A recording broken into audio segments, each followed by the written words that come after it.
Byengenda okwogera bigambo byange ng'omanyi ogenda kunyiiga nja kuvuma.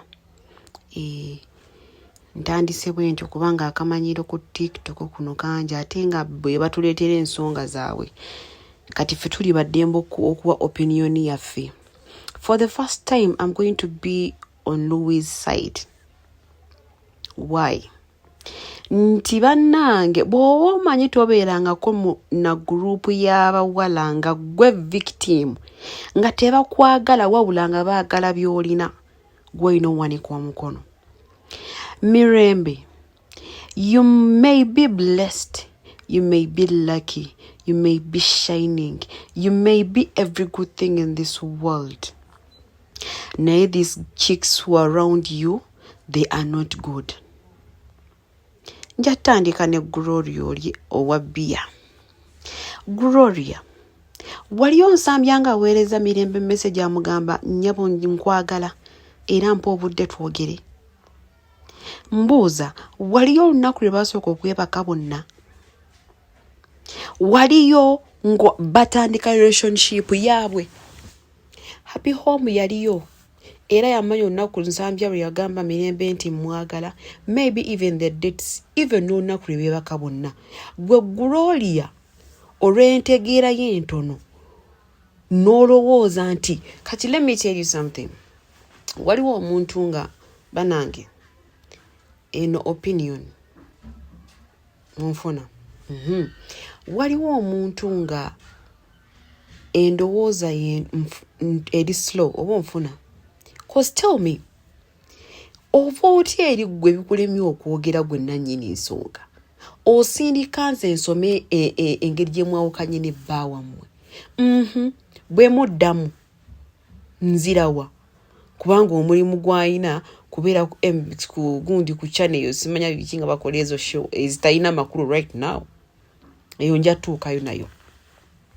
Munfuna, Mirembe yasindika omuntu atalowooza naye najja n'asome egundi ekipapula kye baamuwa mbu alwanirira nnyo era mbu yayita Chaliwooli.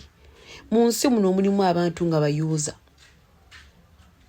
Era Mirembe yaali awo asirise bukeera ku makya nga bazzeemu n'ensambya n'agamba bwe baali baŋŋamba mbikole ddiya ogenda kukyayibwa olwo ne woonywera amazzi ate ng'obadde ofunye akalimu. People learn how to mind your own businesses. Wano mwajja kukola kalimu ku MBC TV of which temwamanya na kumanya ki lunaku baasalawo bagambe nti bagikole. Naye mwefudde bamanyi each and everything. Sitagetinga into details abasinga babyogedde dda. Munfuna. Kaakati ekyali ekisinga okunnuma nti abawala abeetoolodde omuwala ono bafumbo. Ng'oggyeko Saidi Kiiki ng'omusajja gwaliko nti yabba mubbi. Subi Queen tanyega asirise. Happy Home naye aliyo silent yakaye bano ku bamajje abafuna abantu bano bajje bavuma ku ground. But if you look at them abantu abalina ono omuwala, Subi Queen yasirise tanyega. Talina kyateekayo yadde.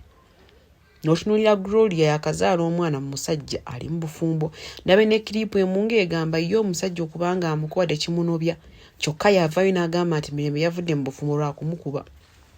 Ngenda kubuuza naddala mmwe Abakatuliki. Bagamba for better for worse, in sickness and in health, richer and poor. Si bwe bagamba nga balayira. Naye media essaawa eno abasinga tebaagala kuyita mu mbeera eyo. Oza bo aba Bayibuli baali basirwa okuteekawo embeera bw'etyo nti ejja kujja. Ye kambuuze, waliwo omuntu ayinza okukeera ku makya n'akwata omuntu n'amukuba nga talina kyamukoze bw'aba si mulalu? Ndabye interview nga Gloria omuntu y'omu bwa interviewinga Mirembe nga it's plastic, it's rubbish. Kwegamba nga mumala mutumalira obudde ku data waffe ne otunyiga n'okunyiiga ekikwewuunyisa. Video eno nzize nga briefinga mu katono. Kati ngenda babulira view yange. Alaba mu nsi muno tokkirizanga okubeera nga ggwe buli muntu akusonzeemu omumwa. Si mu bulungi si mu bubi. enjuki zettanira ayina mubisi tesobola genda muntu awunya bbi. Mukategedde ako badiya? Akategedde kubira mukaba engalo. Bw'ojja n'otagayira ku video yange ne mu comment section ng'osinika amannyo nja kubbulookinga ng'ate nsoose kkuvuma. Period.